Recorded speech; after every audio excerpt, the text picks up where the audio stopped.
Hello everyone, it's been a while. I'm looking forward to being more active on this channel, so I thought the best way to get back into things is by looking at the master himself, Junji Ito. Truth be told, I haven't been keeping up with horror manga lately, so I figured, let me see what's out there, and yeah. Now this collection is new over here, but it's been out in Japan since about 2011. A collaboration between Ito and horror author Kihara.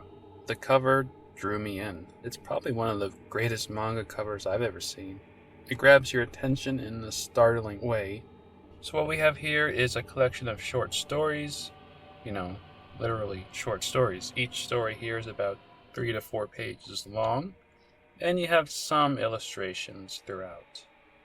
Ito's art, of course, is amazing, but he's very subdued here. It isn't his writing, so he's trying to capture the mood of Kihara's writing, which is very tame. It's much more classical Japanese horror, which I do love, with the focus on lingering fear rather than shock. I don't think this slow-paced style will appeal to a big modern audience, especially because not all the stories, or stitches as they're known here, are the most exciting, and there is such a thing as being too slow-paced. The first one, Face, is a story about a couple living in a cursed home, where the curse takes the form of this. Not a scary story, but it has an interesting premise, and that's pretty much how I feel about most of these stories. The payoff is a great drawing from Ito. Stitch 2, Library. We have another cursed room with an odd apparition that must be exorcised, this time in the form of a little girl. Again, we have a great creepy illustration here from Ito. Moving on to Stitch 3, From the Sea. I wasn't really feeling this one. I think it's the weakest of the bunch. We have these girls on the beach witnessing a strange phenomenon in the air, these small comet-like things with faces on them. Not much is explained. Not much is explained in any of these stories. At this point, you start to notice a bit of a theme here. These bewildered average people stumbling across these weird ghostly activities, a lot of them also pertaining to old-fashioned traditions that are often looked down upon. Stitch 4, Festival of the Dead, continuing the theme of tradition, a holiday honoring the spirits of dead ancestors, and, we get a visit from a dead ancestor. We have a more innocent look at these sort of themes through the eyes of a child in this one. And then next, the play sort of deviates from the folklore and gives us just a straight up creepy doll story.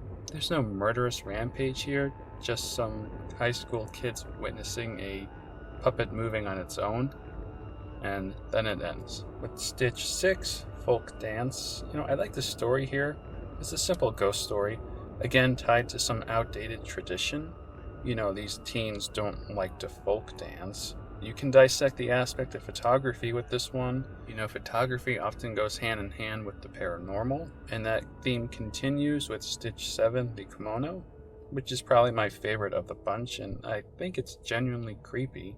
Little ghostly girl showing up in a photo that's taken. It's very reminiscent of those odd ghostly images that you would see online. Is it a ghost or a demon, or maybe it's just some sort of shadow or some weird exposure? This is just classic Japanese horror, and I think it's great. Stitch 8, Snow Day. Don't really have much to say about this one. The best thing about it, of course, is Ito's art. And then Stitch 9, Lips, is just weird. There's no connection here to the themes in the other stories. It's sort of the outlier. A wardrobe that has creepy giant lips. No further explanation. There is a bonus, more traditional manga short story here, Summer Graduation Trip, about 2 teenage girls who go to a hot spring and encounter ghostly figures. It's not bad, but it also just ends abruptly without really diving into what happened here. And now that brings me to 2 points I want to make. One, this was originally released in 2010 in Japan, so why did it take so long to get over here? I never understand the timing of these Western releases. Yeah, and some of them take decades. And this isn't the first time Ito and Kihara worked together. And so by the time these releases do get over here, it just feels so outdated. And second, horror, maybe not horror in general, but what scares someone is obviously subjective. We are all different cultures, different countries. They find something scarier than others. But then there are those who just aren't scared of much. So a collection like this is obviously created with the purpose of spooking the reader, maybe just a little bit. But what do you get out of something if it doesn't even scare you in the slightest? This collection, each story is 3 pages, so you aren't getting much to really sink your teeth into.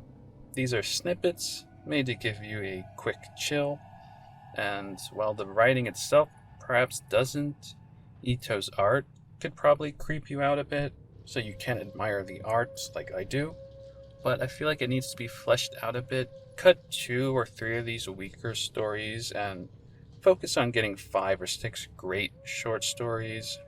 And I do feel a little disappointed with it as a whole, because that art in the front there, it looks so great, and I really expected something very scary. And with someone like Ito, who does all this great, unique horror, seeing him strip down his art a bit and going back to the basics is very odd. So it's been about 2.5 years since I've uploaded anything. I'm way behind on what's currently out there. I mean, I can always go and rely on what I know, but I'm open to suggestions, of course. Anything gruesome and horrific that I should check out. Anyway, thanks for staying subscribed all this time, and I'll definitely be more active going forward.